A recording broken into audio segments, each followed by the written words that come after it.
I don't think this trade is happening. I don't think James Harden is going to end up in Philadelphia. Why in the world would the Houston Rockets do that? You want a backcourt of Ben Simmons and Russell Westbrook? I mean, you talking about that's the worst shooting backcourt in the NBA. They may not even make the playoffs out west.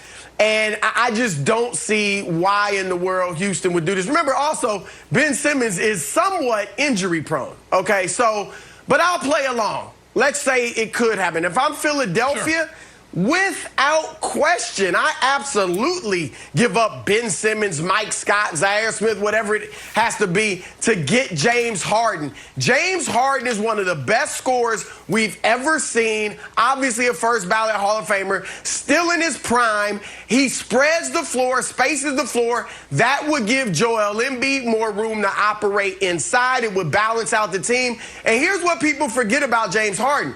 Without Mike D'Antoni, Harden has a really well-rounded offensive game. He is not just a shooter. He is a playmaker. He can pass. I think under Doc Rivers, his offense would be more balanced. He wouldn't score quite as much, and I think he'd get Tobias Harris and Joel Embiid involved. So I love it. If they had a big three of James Harden, Joel Embiid, and Tobias Harris, I think they go from being behind Brooklyn, Milwaukee, and Boston, and maybe even Toronto and Miami, to being right there on paper with Brooklyn as the best team in the East. So if I could do it, if I'm Philly, I'm jumping at it. So almost everything Broussard said is correct. If this were to happen, they become, I'll take a step further, they're the favorites in the East. So let's circle back. Why would Houston do this?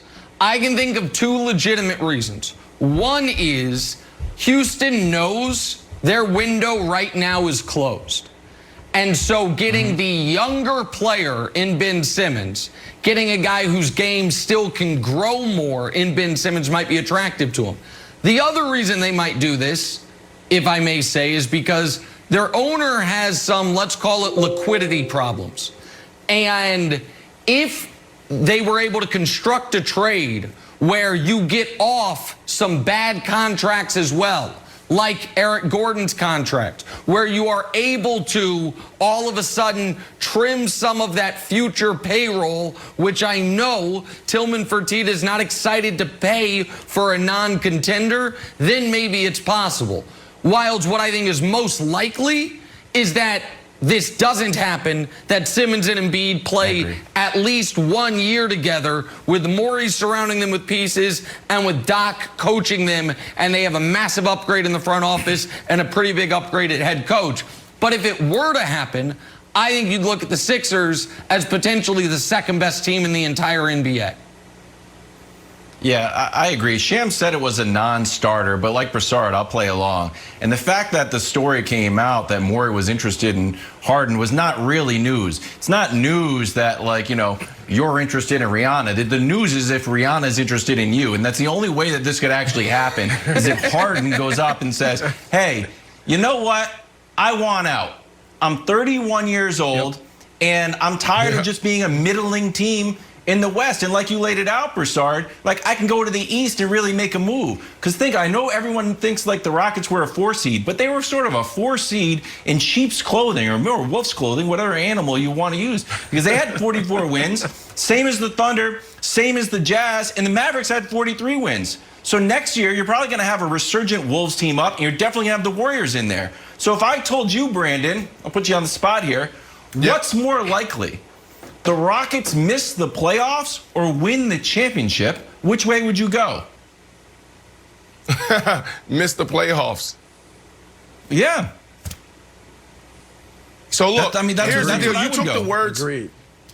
Kevin, you took the words out of my mouth. Sometimes we approach this too much from the angle of the organization, general manager, guys who are making a decision. LeBron James shifted the culture in sports years ago when he went from the Cleveland Cavaliers to the Miami Heat. We all remember the story. When he did that, he showed every single player, including myself, that you can control your own destiny. So if I am James Harden, I am looking at this situation in Houston like, look, I may love this city. I appreciate appreciate the guys in this locker room. I appreciate the people in this organization. But it's about winning a championship right now. Because every day we sit up here on these shows and we talk about, well, he's a great scorer. He's an all-time great scorer, but he can't win. Well, does he want that to be his legacy? I don't think he does. In the NBA right now, these top players are thinking about who can I match up with and go win a championship. So when you look at this and you look at that roster, Nick, you say, well, they're missing three-point shooting and they're missing a dog leader. Yeah. I can provide that and could potentially win. So if I'm Philly, I will make that swap between Harden and Simmons, Nick. So, well, and I want to also answer Wild's question, because the Rockets can't win the championship next year, but they also can't miss the playoffs. One of the reasons I defend James Harden is he's the only guy in the league who's made the playoffs every single year since he went to Houston. The Rockets were the only team in the entire league to make the playoffs every single year Harden was in Houston. But I do think the point that you and Brandon bring up, which is it is so hard to find the exact impetus for the Rockets to do this unless, Jenna, James Harden makes them.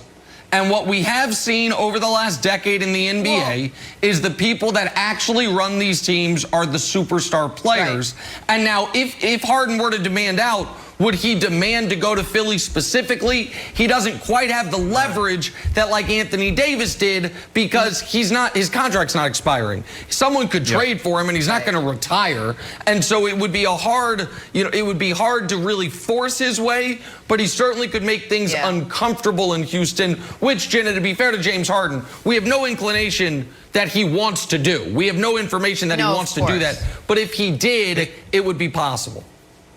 Well, Broussard, let me ask you this. We talk so much about, if Harden went out, would the Sixers give up Ben Simmons? What would you do if you were the Sixers and the Rockets asked for, say, Joel Embiid in exchange for Harden? Now, do you make that trade?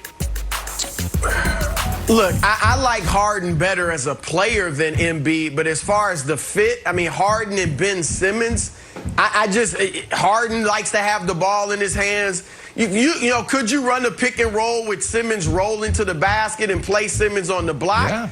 Yeah, I mean, you could, but I would be a bit more hesitant to give up Embiid than I would Simmons. So I would consider it. I'd really have to talk with my coaching staff and see if they think those two could work together, Simmons and Harden. But I think it'd be super fascinating, and I think we lost Broussard for a moment. I think it'd be super fascinating to see a James Harden with Ben Simmons playing the 5. Yes. That if they traded Joel Embiid and said, hey, Ben, go play the center. Go play center and let's see what this team looks like. I do think that'd be fascinating. But Wilds, to be fair, I want to be clear here because people know I have a relationship with Daryl. I give you my word, I have not spoken to Daryl about this. This is just my opinion, pure opinion, uninformed. I think Daryl far prefers the upside of Embiid than the upside of Simmons. I think Embiid is in a tick above Simmons. Go ahead, Wilds. See, I don't know why, and I think we talked about this earlier in the show of like, they both want the ball in their hands. Like, okay, but if we look at usage rate last year, it was Luka, Giannis, Harden, Trae Young, and then Westbrook. Westbrook also needs the ball in his hand. And you could say that experiment didn't work, but we saw points when that was really working. So if you can upgrade Russ for Ben, and now you've got, I'm going to say he's faster. I'm going to say he's obviously better on defense, and he can attack the rim. And guess what? He doesn't shoot threes. Like, it's actually addition by subtraction. Be like, I'm not going to shoot threes. Maybe he's going to learn to shoot threes. Maybe Daryl's going to sprinkle, 3 dust on him. He's going to start bombing threes, but I don't think so. The question I have for you, Brandon, is this. Daryl loves to make moves. He made like 70-something trades in his tenure with the Rockets, like second most in the league. Do you think this organization, especially with this sort of leadership that's kind of spread out a little bit, and Daryl didn't really take the reins of the leadership. Like, we got Doc, we got Elton Brand, we got a few people.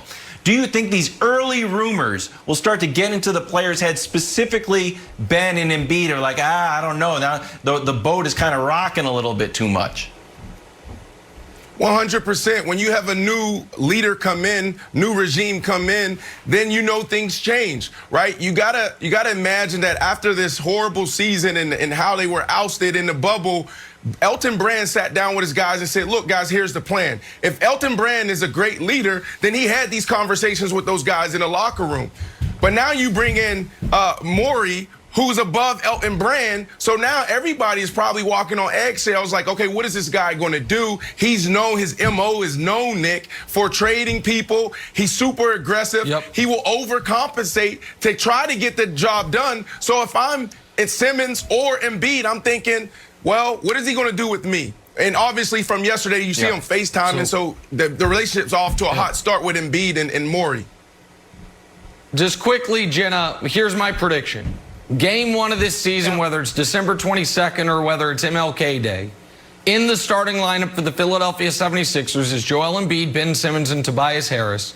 And by game 20 of the season, the Sixers are the best three-point shooting team they've been in a decade, and they're a top 3 defensive team.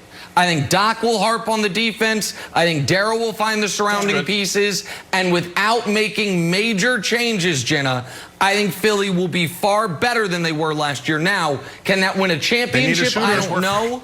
But I think Darryl's going to fill in the blanks a lot for the roster and see how it looks with Doc coaching it.